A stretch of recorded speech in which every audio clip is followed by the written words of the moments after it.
Welcome back. We're in Module 12, and this week's topic is not one specific federal environmental law, but how federal and common laws impact and control both public and private lands.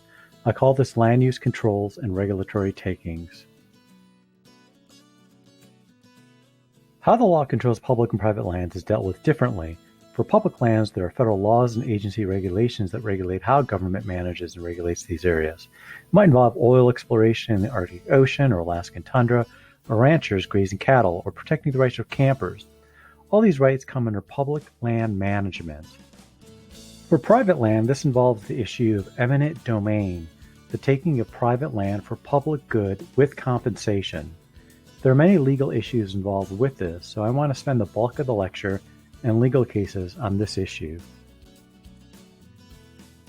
A good place to begin in understanding this lecture is to ask, why impose any land controls like zoning restrictions? Here I'm referring to how local authorities zone the land for housing or commercial development. What happens if there are no land use controls? What are the consequences of unregulated land use? Zoning has historically been a local matter. Local leaders and residents exercise a critical function in designing the look and feel of their communities. Compare an area like Georgetown with that of Fairfax City. Georgetown has mixed zoning, so homes and businesses are situated alongside each other. Fairfax City zones businesses and homes separately. Consider the advantages of mixed zoning and single-use zoning. In Georgetown, the proximity of homes and businesses presents convenience and energy efficiency, thereby reducing personal vehicle use. In Fairfax City, segregated zoning concentrates businesses and homes in different locations, which for some may be more appealing. Or you might identify disadvantages in both. Georgetown may be noisy in the night hours, while Fairfax is quiet. Fairfax City requires owning a vehicle and the costs associated with this. Some view Georgetown as charming, while others see it as unsightly. Some dislike suburbs as sprawling pavement and heavily fertilized lawns. Then you have your planned communities like Reston, Virginia, or Columbia, Maryland, where the objective was, at least, to place homes within close proximity to business centers, so the two could be accessed by walking or biking.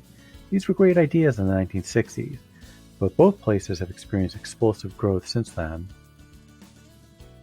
Also consider how federal decisions have impacted zoning. For example, after World War II, federal housing loans were offered only for new construction.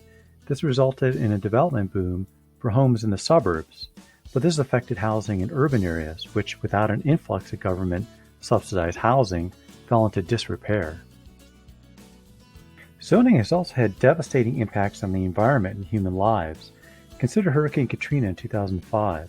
Decades of destruction of wetlands, often at the hands of the U.S. Army Corps of Engineers, drained these valuable overflow reservoirs. The result was a hurricane that inundated the area with water leading to death and huge economic loss. Perhaps the greatest argument for zoning is the city of Houston, which is notorious for being the only major city in the United States without a major zoning plan. For decades, Houston built and built without regard to land and water patterns.